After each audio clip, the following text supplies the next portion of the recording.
A sombra da noite se aproxima e nela o tentador vai chegar. Não me deixe só no caminho, ajuda-me, ajuda-me até chegar. Fica, Senhor, já se faz tarde.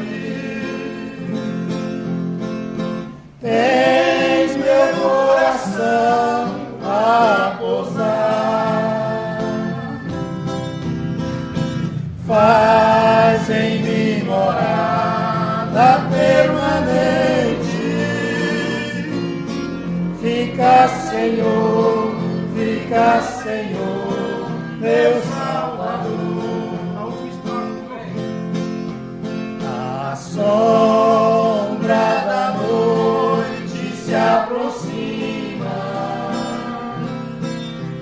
e nela o tentador vai chegar.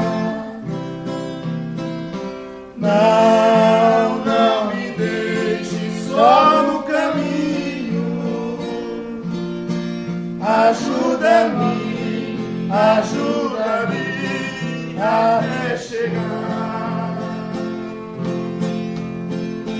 Fica, Senhor, já se faz tarde. Tens meu coração para pousar. Faz em mim morada permanente. Fica, Senhor, meu Salvador. Graças a Deus. Amém. Obrigado, irmão Pedro. Dá pra gente fazer uma dupla, viu? Brinca não. Boa noite, amada igreja. Somos poucos, mas podemos fazer um barulho muito grande, viu? Não brinque não. Animem-se, somos nós a fazer a festa. Assim vamos nos colocar de pé e ler em Provérbios capítulo 18. É o culto de número 12 da nossa série Os 10 Mandamentos sobre o casamento. Provérbio 18, versículo 19.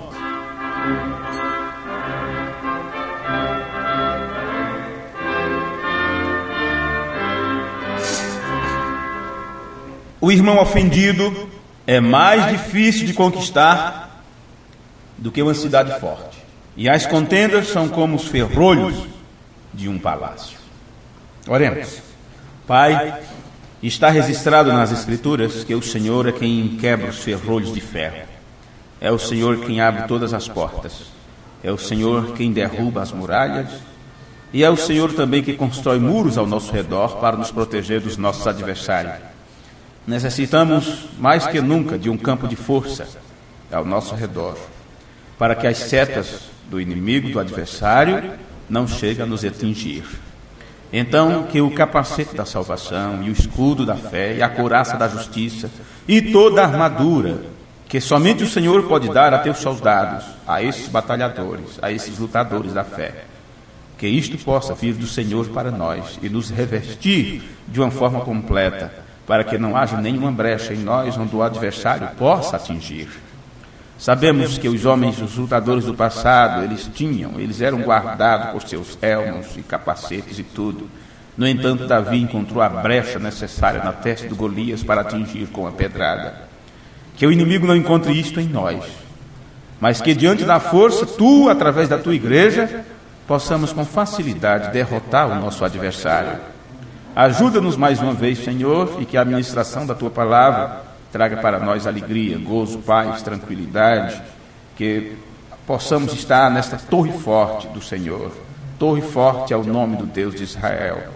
Abençoa-nos e nos protege, e que ao crermos em tua palavra, isto traga para nós vida, e traga para nós cura para os nossos corpos físicos. No nome amoroso de Jesus Cristo, nós oramos e te pedimos. Amém. Amém. Podeis sentar. Ok. no culto anterior, nós falamos sobre não matarás. Sobre, acredito que era o 6º mandamento, né? O 6º mandamento da lei de Deus. Não matarás. E levamos isto para este tema sobre casamento. E o subtítulo daquele culto, inclusive eu já deixei isso registrado até no áudio, foi A Morte dos Relacionamentos. Uma vez que eu disse que este tema não matarás, nós pregaríamos alguns cultos dentro deste versículo de Êxodo 20, não recordo agora o versículo, né? Não matarás. Então este culto também está dentro deste versículo. Não matarás. Não matarás. Porém, nós temos aqui um subtítulo para este culto, que seria: você deve controlar sua ira. Você não mataria alguém se não tivesse irado, correto? Você não mata uma pessoa morrendo de amor. Eu te amo e tome punhalada. Tome nó no pescoço. Não tem como você matar alguém desse jeito. Se bem que tem pessoas que dizem que matou por amor. Sim, tem outro que diz assim também: eu estou morrendo de amor por ela. Estou morrendo de amor por ele. As músicas sertanejas só falam disso, não é? Mas, meu Deus do céu, quem consegue morrer por amor, a não ser Jesus Cristo, que entregou sua vida? Vê? O amor de Deus fez isto. Agora, é interessante que as pessoas que dizem que estão morrendo de amor nunca se entregam por outra pessoa para cuidar da pessoa. Vê? Ok. Você deve controlar sua ira, senão você mata. É uma das formas de você então obedecer este mandamento da lei de Deus: não matarás. É você controlar sua ira. Então, eu preciso colocar aqui algumas regras, e poderíamos ter 2, 3, 4, mas acredito que 5 regras está bom, para termos uma ideia sobre controle da ira. E estas regras têm sido tiradas das Escrituras. E as 5 existem então, se você olhar na Bíblia, pelo menos aonde nós vamos ler, 5 regras escriturísticas de controles da ira. E nesse culto nós vamos ficar, pelo menos, na primeira regra. A regra número 1 do controle da ira, para que você não chegue a matar quem quer que seja, é: pense antes de você reagir. Porque eu falei no outro culto sobre sais de fruta e no sonrisal, estão lembrados? Sonrisal. E o que você está vendo quando acontece um sonrisal dissolvido na água, dissolvendo-se na água? Você está vendo uma reação a uma ação. Então, a ira acontece por causa de uma ação que alguém fez. Seja por atos, palavras, seja o que for. Houve uma ação. Então você se ira e reage àquela ação. Portanto, no seu reagir, pense antes.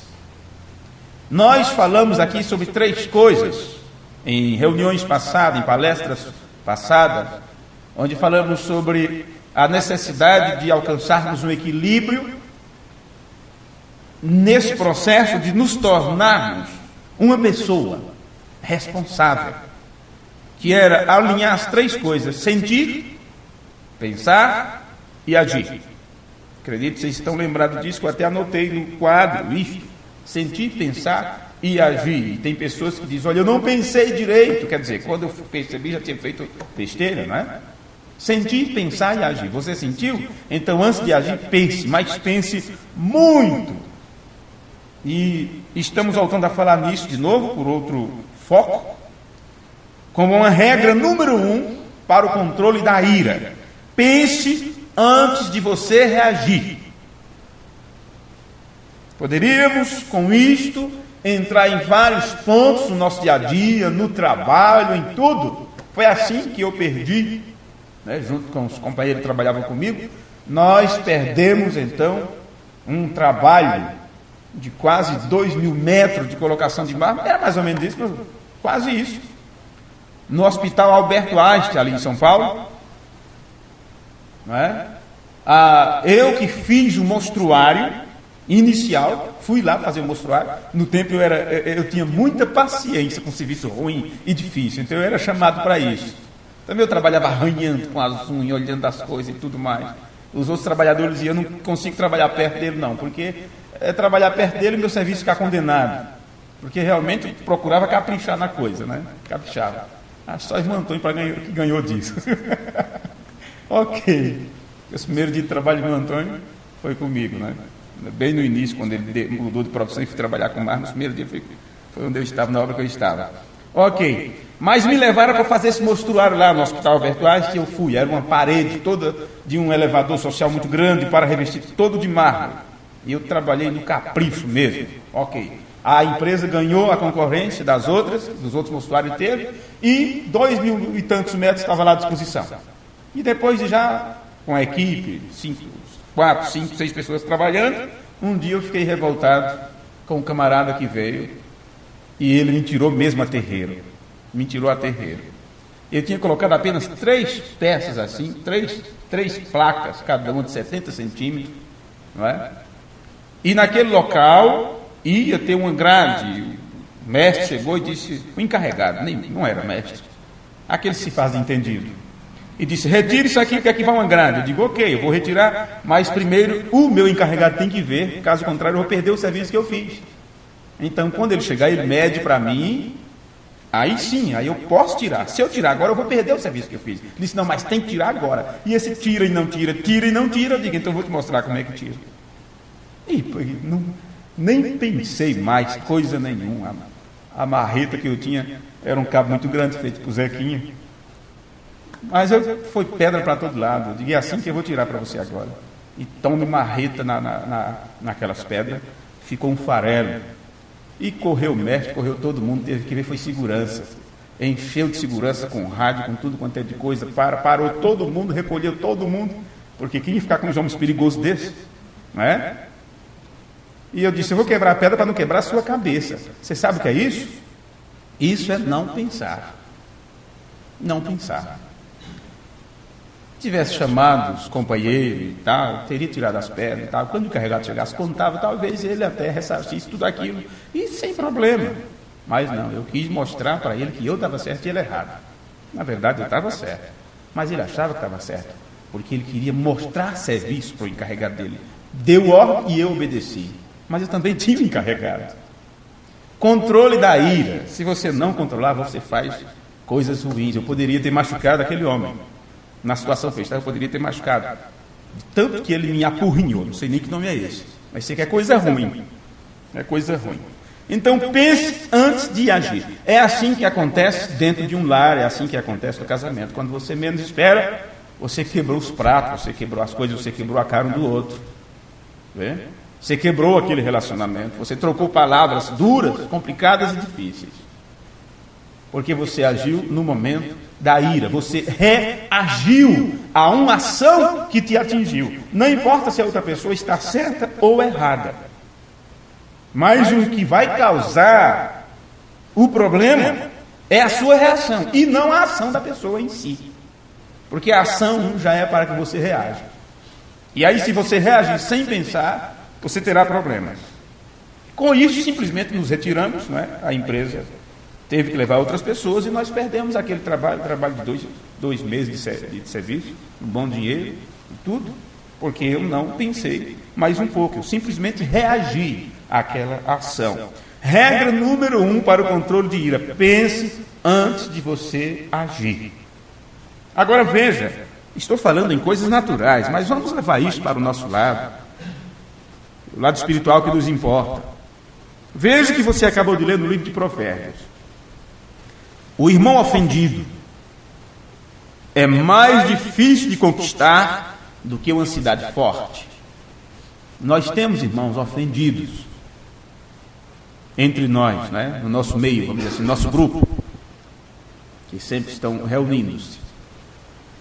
Porque um disse algo que o outro não gostou, e outro fez outra coisa que ofendeu, e outro disse algo sobre outra pessoa e colocou o nome da outra no meio, e foi aquela coisa toda, e o resultado, Quem realmente estava aí passando por problema na situação está fora de tudo isso, mas os irmãos estão em situação constrangedora, a ponto de não se visitarem e mal trocarem palavras. E aí estão irmãos ofendidos, mesmo ouvindo sobre a ceia, mesmo ouvindo sobre o concerto, sobre o pedido de desculpa e tal, mas é aquela coisa. Passado é passado, passou, mas eu não quero mais conta. Vê? O que é que Salomão está dizendo? Que é mais fácil você derrubar uma cidade do que derrubar o muro de uma ofensa que você causou a um irmão. E se você não se humilhar e aquela pessoa, não adianta também você se humilhar e aquela pessoa se você realmente não está humilhado diante de Deus aquilo. Porque o acerto com o irmão é o acerto com Deus.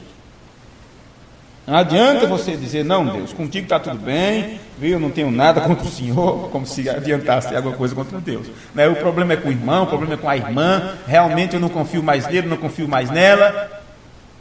Mas o que adianta? Isso não é acerto com Deus. Você não se acertará com Deus e está em problema com o irmão.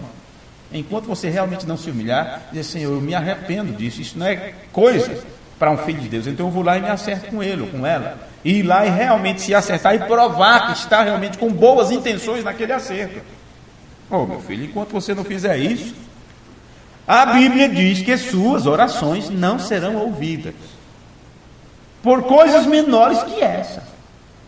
No relacionamento familiar diz que enquanto não houver um acerto íntimo entre os dois, inclusive entre marido e mulher, as orações deles não são ouvidas. Veja, observe lá no livro, creio que é ou é de Romanos ou é de 1 Coríntios 7, e você vai ver que Paulo trata sobre essa questão. Quanto mais em acerto entre irmãos e irmãs, porque também isso é relacionamento. Vê? Então, o irmão ofendido é mais difícil de conquistar do que uma cidade forte. E as contendas são como os ferrolhos de um palácio. Se for como pelo menos desenho, que é um cadeado desse tamanho, né? É difícil você romper aquilo, viu? É difícil. Então, evite ofender a quem quer que seja. Evite ofender a um irmão. Evite ofender.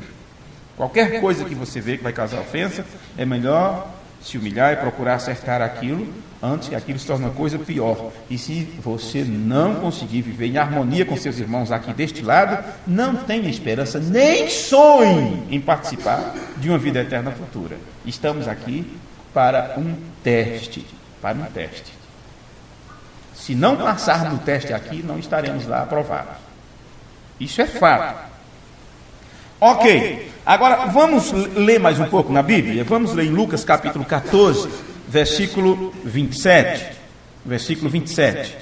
Lucas 14, versículo 27. Para então darmos prosseguimento aqui. Está escrito assim. Lucas 14, 27. E qualquer que não levar a sua cruz. O que é cruz? É sacrifício. Você tem que fazer um sacrifício. Tem que fazer algum sacrifício, viu? Qualquer que não levar a sua cruz e não vier após mim, não pode ser meu discípulo, ou não pode ser meu seguidor. Pois qual de vós, querendo edificar uma torre, não se assenta primeiro a fazer as contas dos gastos, para ver se tem com que acabar? Vai ficar parecendo com aquelas mansões que tem por aqui. Aqui na vizinhança tem algumas assim. Fizeram um bico para lá, fizeram um bico para cá, fizeram coisa para ali, outra para aqui. Cadê acabar? Difícil, viu? Para que não aconteça que, depois de haver posto os alicerces e não a podendo acabar, todos os que a virem comecem a escarnecer dele, dizendo: este homem começou a edificar e não pôde acabar. Ou qual é o rei que, indo à guerra pelejar contra outro rei, não se assenta primeiro a tomar conselho sobre se com 10.000 pode sair ao encontro do que vem contra ele com 20.000? De outra maneira, estando o outro ainda longe, manda embaixadores e pede condições de paz. Assim, pois, qualquer de vós que não renuncia a tudo quanto tem, não pode ser meu discípulo. Você está vendo, isso aqui é uma guerra. Se você sabe que ela é mais nervosa do que uma serra elétrica, e você vai enfrentar aquilo, apenas dizendo que você é quem manda, que você é o marido, que você é o cabeça, você ir com 10 mil e ela está com 20 mil contra você. E Jesus está dizendo, é melhor. A primeira coisa, evite a guerra. Evite a guerra. Evite a guerra. E renuncie. Faça alguma coisa e renuncie. Renuncie. Senão você vai ficar todo o tempo dando murro em ponta de faca. E dar murro em ponta de faca é complicado. É o que o Pilar de Fogo diz para Paulo. Duro é recalcitrar contra os aguilhões. Lembre-se, o irmão Branham nos ensinou que nós somos pequenos messias e temos o poder para criar a atmosfera ou mudar a atmosfera que está em nosso redor. Veja que estamos continuando o assunto de cultos anteriores. Então nós devemos pensar em qual atmosfera desejamos conduzir nossa ira. Queremos acendê-la como um incontrolável fogo abrasador? Se é uma atmosfera de fogo, o que é que você tem contra fogo? Quando o carro está incendiado ou incendiando, é gasolina pegando fogo e todos os componentes, óleo, seja fogo, tudo inflamável ali. A pintura é inflamável, é ou não? A pintura do carro é inflamável. Você vai combater o fogo com o quê? Água resolve? Vamos jogar um balde de água por aqui. Eu já vi a turma dizendo que é melhor areia e mato do que água. Não vai adiantar muito, não. Senão era só você andar com os galões de água no carro para apagar o fogo, mas você usa um extintor.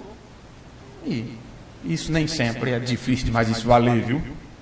Na hora do fogo mesmo, você nem sabe como abrir um extintor.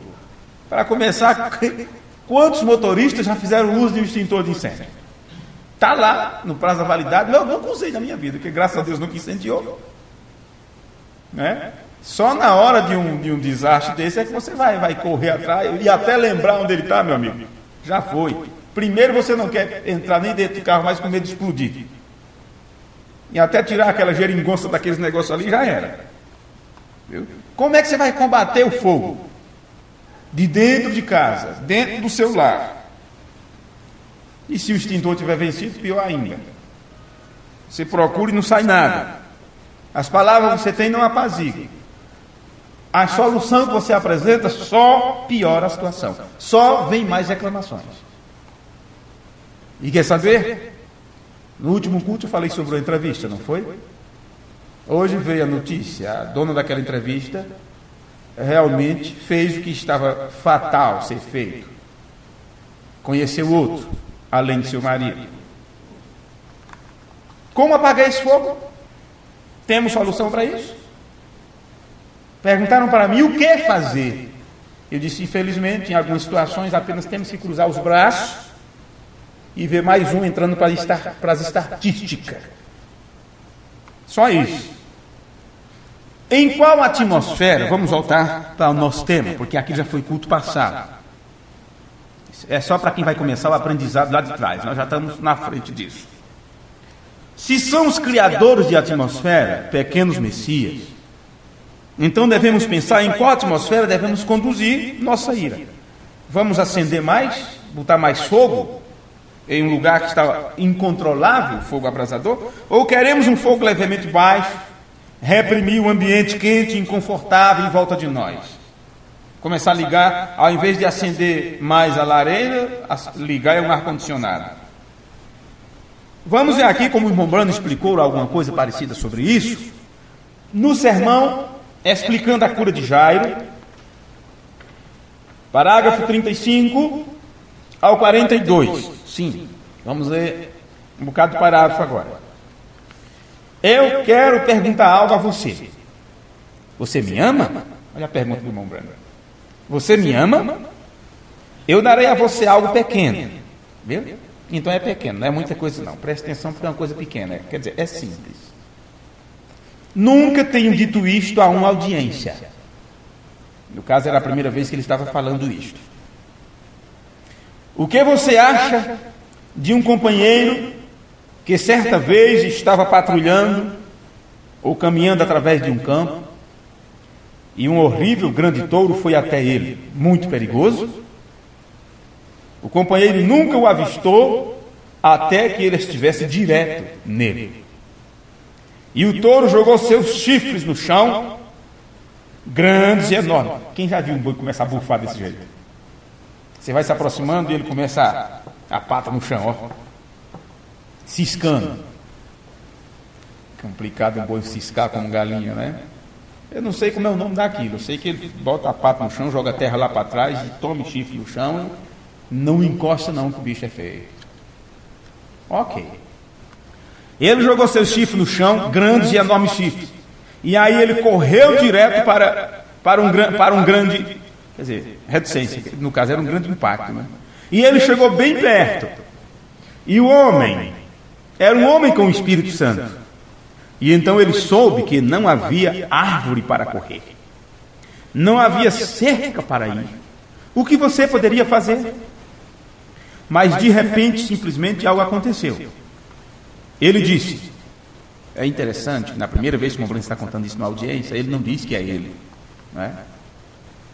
Ele disse, agora touro, você não pode me ferir. Agora, se qualquer briga e discussão e xingamento te ferir, então já sabe qual é a reação.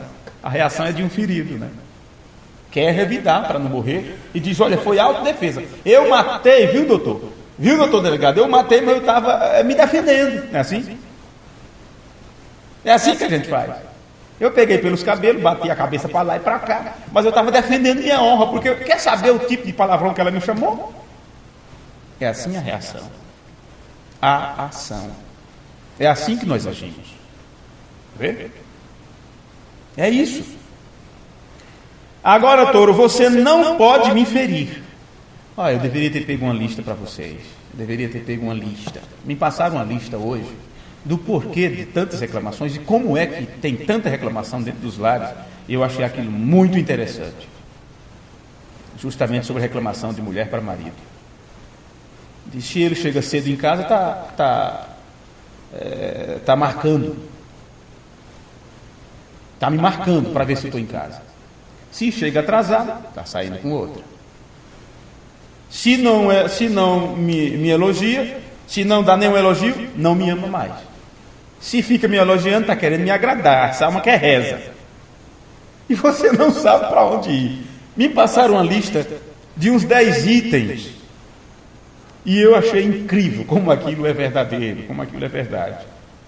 Eu ainda vou imprimir para vocês levar para casa, para ver se é assim que acontece na casa de vocês.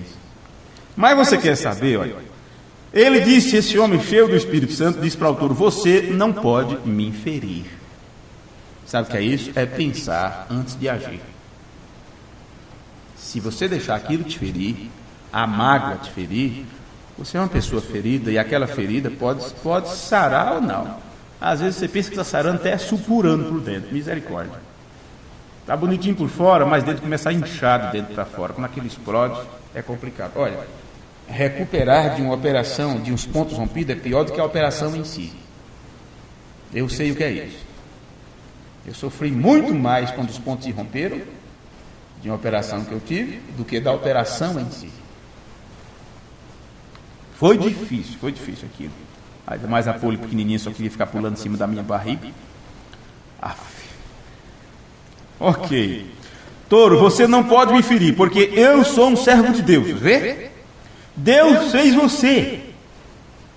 É o Criador. Agora, no nome de Jesus Cristo, vá e deite no chão debaixo da árvore. E sem nenhum pouquinho de medo. E o touro anda exatamente cerca de 5 pés ou de 10 pés. E ele para. Ele olhou dessa maneira e daquela maneira. simplesmente como esgotado, e caminhou e deitou-se no chão debaixo da árvore. Gente, se você não tiver esta unção, o touro vem e te derruba. Agora, se você tiver esta unção protetora, aquela pessoa cansa. Em outras palavras, você mata no cansaço. Leva no banho-maria, como diz. Por que esse nome banho-maria, hein, gente? Por que não banho Joana? Por que tem que ser Maria, né? Por que tem que ser Maria? Ok. Então o boi foi, deitou-se no chão debaixo da árvore. E sem nenhum pouquinho de medo. E o touro anda exatamente assim. Para. Vê? E prosseguiu. Podia você crer nisso? Bem, de qualquer modo é a verdade. Bem, isso não é mais do que o Senhor que jogou Daniel, havia sido jogado lá dentro da cova dos leões. E os leões começaram a observar. E Daniel simplesmente voltou suas costas para eles, e disse: Senhor, se tu... Assim, e os leões surgiram, e simplesmente voltaram e saíram, e se assentaram e deitaram no chão. Vê? Essa parte, como era o primeiro dia que ele estava falando sobre isso, ele não disse que era ele, mas em outros cultos depois disso, porque esse sermão explicando a cura de Jairo é do dia 16 de fevereiro de 1954. Então, nos cultos depois disso, ele pregou em outros sermões, mostrando que este homem era ele, né? Mas esse outro caso ele continua contando aqui, aí ele diz que era ele. Outra situação. No verão passado, meu jardim precisava de um bom corte. Eu não consegui ninguém para cortá-lo. Também, se você conseguir pessoas como foi o irmão Valério aí na frente, né? Veio arrumar a grama, cortou o pé de árvore, poudou antes do tempo, tá aí o bichinho sem crescer. Ok. É engraçado isso. Eu não consegui ninguém para cortá-lo. E eu estava em casa, numas pequenas férias. E eu comecei. 2 semanas e eu não tinha saído da frente do jardim. Com uma pequena máquina de cortar. Pus meu macacão e corri para fora para começar a cortar a grama. E a primeira coisa, você sabe, uma pequena velha máquina de cortar e alguém havia entrado. Eu entrei por trás e mudei minhas roupas. E corri para dentro e orei por eles. E depois me mudei de novo e saí. Era muito calor. Botou o macacão e tal, e chegou pessoas para pedir oração para o enfermo, teve que mudar de roupa. Eu não sei se aqui ele vai contar. Nessa aqui ele vai contar essa parte, esse detalhe. Mas em outra mensagem que ele contou isso, ele mostrou que na hora ele estava sem camisa, inclusive. Dentro do seu quintal. E eu entrei por trás e mudei minhas roupas e corri para dentro e orei por eles e depois me mudei de novo e saí. Eu tinha estado quase 2 semanas. A grama tinha crescido atrás de mim. Tentando cortar a grama crescendo. Sem tempo. De certo modo, então eu cheguei em volta atrás da casa e onde ninguém pudesse me ver e eu tirei fora. Aqui ele falou mesmo, né? Só tinha meu macacão e um sapato. Minha camisa estava para fora, muito quente, e eu estava cortando. Eu havia me esquecido de uma pequena velha caixa de martinete ali que eu tinha. E ali dentro havia um grupo de vespas. E eu bati contra aquela cerca, e que coisa! Eu estava coberto de vespas em poucos minutos, somente nada para parar aqui, e as vespas, e eu disse: agora, pequenas vespas, eu as amo. Eu não quero vocês me beijando. Um beijo de vespa, hein? Alguém já deixou um mangangá zangado? Sabe o que é um mangangá? Olha, misericórdia. Aquela cerca antiga, meia podre já, e com aqueles buracos lá dentro. E quando você bate na cerca, ele começa a fazer lá dentro. Já passou por isso, não? Já? Aquele bichão preto desse tamanho assim? As cabras de mãe morreu. Por causa das vespas. Se deixar, morre mesmo. Então, mas o irmão Brando disse: vespas, agora pequenas vespas, eu as amo. Eu não quero vocês me beijando. Eu quero que vão direto para trás em sua caixa de onde vocês pertencem, porque sou servo de Deus. E eu estou orando por pessoas enfermas. E esta grama está crescendo. E eu quero que vocês fiquem longe de mim. E não estou com medo de vocês agora, porque eu não terei tempo para zombar de vocês. Vão direto para trás na caixa. Eu simplesmente conversei com elas assim. Coisa simples, né? Mas quem foi que disse que a gente consegue conversar numa hora dessa? Na hora que vê esse exame, né? Exame ou enxame, minha gente? Enxame. Que parece que se escreve quase do mesmo jeito, não é? Tá vendo? Esse aqui é o meu problema com a minha língua materna. Exame e enxame, é tudo com X.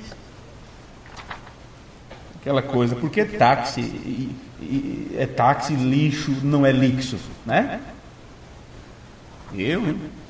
Ok. Olha, vão direto para a caixa. Eu simplesmente conversei com elas assim. Eu simplesmente continuei cortando. É isso que temos que fazer. Não é só para admirar, puxa, aconteceu isso com o irmão Branham. Ele está nos dizendo isto, mostrando que é essa atmosfera que temos que criar nos nossos relacionamentos. É irmão nervosos e bravos, reclamando disso, daquilo, e você se manter na sua posição e simplesmente conversar com ele. A sua reação tem que ser diferente. Porque essas pessoas estão nervosas, estão pelos cascos já. Viu? Já estão pelos cascos. A mulher já está pelos cascos. O marido já está, eu nem sei se é casco, se é pato, não sei como é que é. Não é? Depende da natureza de cada um, que termina sendo pato, é casco, é salto. Cada um dá o que tem. Não é? Às vezes está ali com a natureza de burro, de jumento, mas é coisa mesmo. Às vezes a pessoa está assim pelos cascos. E vai vir para você o que? É coice, patada, mordida, ferroada. E como você fazer com essas pessoas, ou a pessoa numa situação dessa? Se você não tiver uma atmosfera boa, uma proteção em você, para apenas conversar, sem sair da sua posição, e ter unção para suportar isso, ter unção para você e para outra pessoa. Mas se tudo depende da mente, então você tem que ter pensamento correto, você tem que pensar antes de agir. Vê? Termina as pessoas dizendo, aquele homem é um molenga, aquela mulher, ai meu Deus do céu, tenha santa paciência. A pessoa até com sabedoria, viu? A pessoa está sendo sábia. Então o que aconteceu? Eu simplesmente conversei com elas. Eu simplesmente continuei cortando. E Deus, como juiz, eu deixarei você saber. Cada uma daquelas vespas simplesmente se alinharam direto assim e simplesmente foram direto de volta para a caixa, simplesmente tão bem quanto elas poderiam ir. Isso mesmo. Eu podia dizer a você sobre a cura divina da mesma maneira. Vê? Fale para aquelas coisas. Vê? Seja o que for que você que disser, creia que você recebe isto. Vê? Isso é o poder. É unção. E as pessoas pensam, aquele pregador está na unção, olha os gritos que ele está dando naquele endemoniado. E chacoalha a cabeça para lá e para cá, e mete a Bíblia na cabeça de coitado, e derruba pelo chão. E o povo diz, aquilo é que é unção. Quem foi que disse? Aquilo é espetáculo. Espetáculo. O irmão Branham está dizendo que unção e poder é isto. Apenas conversar, falar. Só isso. Controlar a situação. Isso é o poder, é unção. E todo temor se dissipa para longe. Ele andou por uma árvore uma vez, ele disse, ninguém comerá de você de agora em diante. Caminhou para longe, foi a Jerusalém aquela noite, voltou no dia seguinte, e perto das 11 horas eles passaram perto, e Pedro disse, diga, olhe para aquela árvore, ora, a coisa está seca desde as raízes. E quando ele foi até Jairo, ele tinha visto aquela menina, e por essa razão que ele foi através da rua ali, talvez. Mas a mulher que tocou sua vestimenta, ele disse, tua fé te sarou, vê? Mas a filha de Jairo, ele foi até ela. Ele disse, não vos falei para não ter medo e simplesmente crer? Agora, ele é o mesmo Jesus esta noite, e ele pode te abençoar enquanto oramos. Amém? Então, qual é a regra número 1? Pense antes de agir. Não tem como você ser direcionado pela unção sem pensar antes de agir. A regra número 2, eu pensei que ia me adiantar muito na número 1, mas acredito que já dá para vocês terem uma ideia. A regra número 2, sobre o controle da ira, para que você não termine quebrando o 6º mandamento e assim matar. Nunca em sua ira recorra a dizer nomes. Olha, você não vai falar um palavrão de qualquer jeito, vai? Observe as pessoas na rua quando elas dão uma topada e a cabeça do dedo fica exposta. Vê que palavrões elas não falam, vê que nomes esquisitos elas não falam. Nome, apelido, palavrão, não sei o que é. Vê? Porque as pessoas estão iradas, rapidamente elas são possuídas pela ira. E elas expressam aquilo através de suas palavras. E outros expressam em ações. E é assim que eles apunhalam, matam, atira. E é assim que muitos começam a matar a mulher, começam a matar marido, porque estão possuídos pela ira. Nunca em sua ira recorra a nomes. Isso matará o relacionamento mais rápido do que qualquer outra coisa, porque poderemos falar de boi, de cavalo, de vaca, de avião, de céu, de terra e de mar, mas tudo isso estaremos dentro do assunto, os 10 mandamentos sobre o casamento, não é? Então temos que trazer outra vez para o relacionamento. Nunca na ira recorra a dizer nomes, porque isso matará o relacionamento mais rápido que qualquer outra coisa. Lembre-se daquilo que nós lemos no culto passado. Jesus avisa quando ele disse em Mateus 5, versículo 22, eu, porém, vos digo, porque ele citou as Escrituras, os mandamentos do Antigo Testamento, onde diz assim, não matarás. E ele disse, ouviste o que foi dito aos antigos, não matarás. Então ele repetiu o mandamento e acrescentou isto, eu, porém, vos digo, que qualquer que sem motivo se encolerizar contra seu irmão, será réu de juízo. E qualquer que disser a seu irmão, raca, usou aqui o nome, será réu do sinédrio. E qualquer que ele disser, louco, será réu de fogo do inferno. Olha, se Jesus disser réu, o réu, ele precisa ser julgado. E antes de você ser julgado, você passa por uma prisão, nem que seja domiciliar. Mas Jesus se referiu ao inferno. E aqueles que vão para a prisão do inferno serão julgados para depois ser lançados no lago de fogo. Agora, foi usada aqui a palavra raca e louco. E é claro que às vezes num culto desse fica faltando alguma coisa, como no culto anterior que pregamos sobre isto, não entramos em detalhes, porque não tem como falarmos tudo em um culto só. E é por isso que temos estas séries, vários cultos tratando sobre um tema, para ver se abrangemos o maior volume de ideias possíveis sobre o mesmo tema. Agora, a palavra raca é um termo judeu de repreensão nos dias de Jesus. E ela significa, numa palavra mais clara, no nosso linguajar, no nosso português, significa cabeça vazia.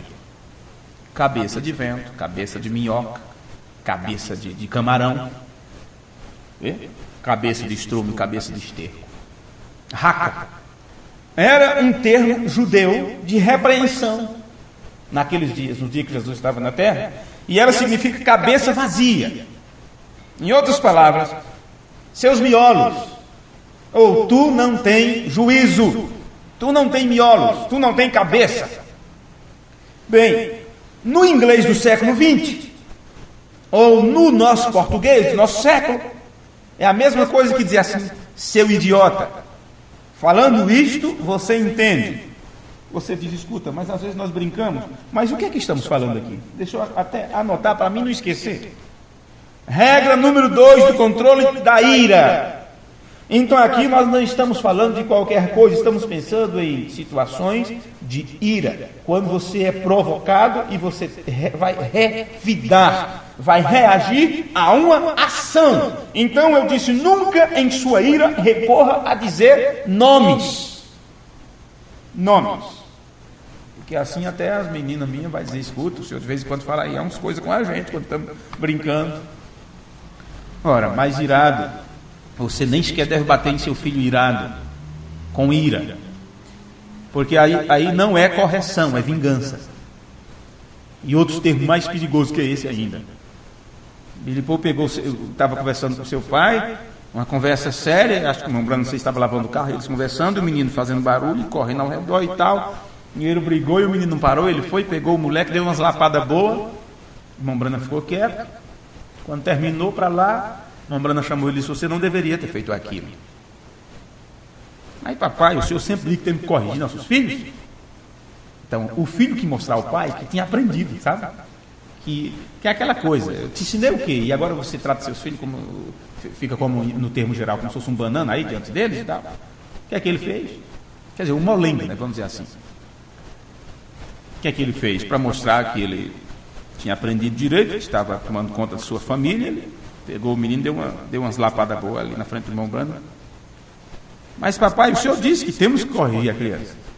Ele disse, sim, mas você bateu nele irado, com ira.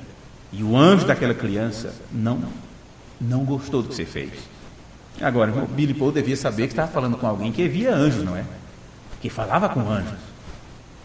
Vê? Que é acompanhado por um anjo constantemente. Ele deve ter recebido algum aviso para dizer para Billy isso.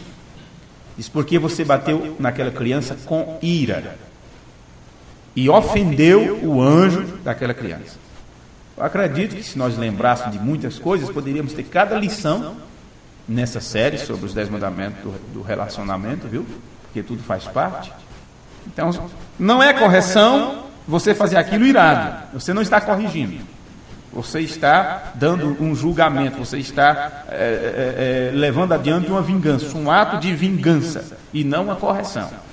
Eu posso não estar usando as palavras certas, as melhores palavras aqui, mas eu creio que o Espírito pode ampliar isso nos nossos corações, não é mesmo? Então a palavra raca é um termo judeu de repreensão nos dias de Jesus e significa cabeça vazia. Em outras palavras, seus miolos. Ou no linguajar popular nós diríamos seu idiota, ou seu cabeça de mula, ou algo assim, o seu cabeça muda. Então, dizer nome em ira, irado, é um modo muito fácil de matar. Porque você pode também pegar uma faca e mergulhá-la dentro da alma do seu cônjuge. É assim que você mata a outra pessoa, seu marido, a sua esposa, é quando você está com ira. Ora, e não é sua alma gêmea? Não é? Quem foi que disse? Se fosse alma gêmea, daríamos muito certo. Ora, é alma gêmea sim. Se estão casados, se fizeram escolha, então é alma gêmea sim. Porque Jesus disse que se deixa um e o outro se une, o outro se torna uma só. Então Jesus continuou dizendo, portanto, se trouxeres a tua oferta ao altar, nós estamos continuando lendo Mateus 5, versículo 22, 23, por aí. Se trouxeres a tua oferta ao altar, e aí te lembrares de que teu irmão tem alguma coisa contra ti, vê? Não se você tem alguma coisa contra ele ou ela, viu? Mas se ele ou ela tem alguma coisa contra você. Porque você diz, mas está tudo bem comigo, eu não tenho nada contra essa pessoa. Meu coração está limpo, Deus conhece meu coração. Sabe, irmã? Eu amo fulano. Deus sabe que não tem mágoa no meu coração, mas não é você. Se você sabe que aquela pessoa tem contra você, aquilo estará impedindo teu acerto com Deus, tuas orações com Deus, de Deus abençoar a tua oferta. Seja ela em dinheiro, seja ela em jejum, seja ela em petição, em campanha, em oração, ou seja o que for, não importa o que seja. Deixa ali diante do altar a tua oferta e vai reconciliar-te primeiro com teu irmão. Vai ver o que você causou. Vai ver o que causou. Vocês viram aí que o Valerino naquele dia, né, que ele tem essa forma simples dele, que ele, na hora do culto, ele levanta o dedo assim e ali vai sair. Ele fala, não quer nem saber se faça cara feia ou não. Mas o que é que ele contou ali? Um camarada disse, olha, fulano, o camarada puxou a faca para mim e tal, mas... você deve ter feito alguma coisa, que ninguém puxa a faca para o outro assim, ou tira uma arma assim, sem por nada. Quando foi olhar, é que eu comprei e não paguei. Claro, o puxar de faca era só uma reação. Os paraíbas que são chamados de risca-faca, de corta-bainha. Corta-bainha, né? Porque de tanto puxar a faca, né? A bainha fica toda rachada, de tanto puxar a faca. Deve haver algo, isso é uma reação a uma ação que alguém fez. Não é? Então, se você tem que saber, se você descobre, que talvez você não saiba, se você não sabe, porque vamos ver as palavras de Jesus. Se trouxeres a tua oferta ao altar, e aí te lembrares, não é que você não sabe, você às vezes esqueceu. Se você se lembrar de que teu irmão tem alguma coisa contra ti, alguém te falou alguma coisa, alguém te avisou, ou a própria ação da pessoa no dia a dia mostra que tem alguma coisa, não está nada bem. E se você se lembra disso, deixa a tua oferta no altar e vai reconciliar-te primeiro com teu irmão e depois vem e apresenta a tua oferta. O que é que ele diz aqui? Nem sequer pense, meu irmãozinho, meu filho, minha filha, que eu aceitarei a sua oferta de amor enquanto você estiver no processo de matar a alma de seu cônjuge. Porque se a pessoa tem algo contra você, é porque talvez a faca ainda esteja encravada. Você colocou aquela faca ali, na alma daquela pessoa, em algum lugar. E Deus está dizendo: eu não aceitarei a tua oferta de amor enquanto você estiver no processo de matar a alma de seu cônjuge. Vá primeiro e faça reparação. Vá primeiro e faça o que você pode para curar aquela ferida, para curar o seu cônjuge, e depois então venha e traga a sua oferta até mim. É isso que Jesus está dizendo. Puro e simplesmente isso. Agora veja. Concilia-te depressa com teu adversário, enquanto estás no caminho com ele, para que não aconteça que o adversário te entregue ao juiz, e o juiz te entregue ao oficial e te encerre na prisão. Lemos isso no outro culto, não foi? E agora lemos de novo, mas você vê que ampliação tivemos. Vê? Não adianta querermos fazer as coisas pela metade, ou só porque achamos que fazemos, teremos o que achamos que queremos, que vamos ter. E eu acredito que com esta parte nós poderíamos encerrar.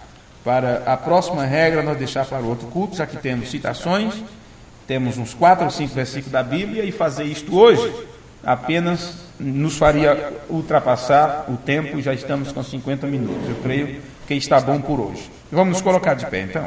Vamos nos colocar de pé. Então, encerrando por aqui, já aprendemos algumas coisas sobre controle de ira. Então, acredito que apenas reler isto outra vez para concluirmos. Deixa ali no altar a tua oferta e vai, reconcilia-te primeiro com teu irmão. E depois vem e apresenta a tua oferta. Estas palavras de Jesus, ele está dizendo isto: nem sequer pense que eu aceitarei a tua oferta de amor enquanto você estiver no processo de matar a alma de seu cônjuge. Vá primeiro, faça reparação, vá primeiro e faça o que você pode para curar o seu cônjuge, e depois então venha e traga suas ofertas a mim. Então, que haja primeiro conciliação, reparação, porque Deus não vai querer uma oferenda ou um sacrifício, né? Aquilo que ele disse: tome sua cruz e tal, siga-me, venha após mim, tome sua cruz, siga-me. Quer dizer, renuncie, vai ter que fazer algum sacrifício. Não tem sacrifício maior do que esse, você ir lá, não é, e dizer: realmente eu errei, eu falhei, eu não poderia ter feito isso, eu devo isto a você, eu devo isto, eu estou assim, estou assado, e aquela coisa toda. Vá primeiro, concilia-te depressa. Caso contrário, se Deus aceitar a minha oferta numa situação dessa, Deus estará aceitando uma oferta de um assassino. Aí você diz: mas não chega a esse ponto. Chega. Nos próximos cultos, eu estava aqui com 8 páginas de anotação, porém eu li 2 páginas, não chegou 2 páginas e meia, e só uma página completa aqui. O que está de azul é uma citação do irmão Branco, o que está de azul aqui, tudo que está de azul aqui é tudo as palavras do irmão Branco. Então, eu não li nem 2 páginas e meia, são 8 páginas, e nos próximos cultos, então, você vai ver porque chega ao ponto de matar. Realmente se trata de morte, temos que ter cuidado, porque Deus não vai aceitar a oferta de assassino, a não ser que haja acerto, né? E você repare, faça reparação nas feridas que já causou. Vamos orar. Obrigado, Senhor, por esta noite, por o Senhor ter cuidado de nós, tantas outras coisas que deveríamos estar falando e tratando. No entanto, Tu tens nos separado neste lugar para falar sobre isto especificamente. Nós agradecemos, sabemos que isto é o cuidado do Senhor para com cada um de nós. Ainda há esperança para nós, caso contrário o Senhor não nos levaria a entender estas coisas. Pedimos perdão por nossos pecados, por nossas fraquezas, e nos ajude, Senhor, nos dê ânimo para isto, a consertar nossos erros, humildade suficiente a voltar atrás em arrependimento e consertar as coisas que temos que consertar enquanto estivermos aqui na terra. Perdoa-nos, ó Deus, nos toma pela mão, nos leva adiante a dar o próximo passo, que a cada dia possamos aproveitar bem as oportunidades que Tu nos dás. Peço por essas pessoas aqui presentes, por cada família aqui representada e também aquelas pessoas que à distância nos ouvem pela transmissão da internet, que eles sejam ajudados e abençoados por Ti, no amoroso nome de Jesus Cristo. E, Senhor, aonde chegar esta gravação desta palestra, que as pessoas também sejam abençoadas e que possa haver melhoria em suas vidas, que cada uma dessas pessoas aprendam, encontre o caminho para se aperfeiçoarem, para melhorarem, para evoluir como pessoas aqui na terra, pessoas de responsabilidade diante do Deus que é Criador de todas as coisas. No nome amoroso de Jesus, o Teu Filho, oramos e Te pedimos. Amém. Amém. Então, boa noite a todos e até a próxima palestra, se o Senhor nos permitir. Muito obrigado. Deus abençoe. Vocês que nos ouvem, entre em contato conosco pelo e-mail radionif@hotmail.com ou doutrinadamensagem@gmail.com. E esses cultos estão sendo gravados, e ficará disponível no website, aí na parte que tem o nome, não é?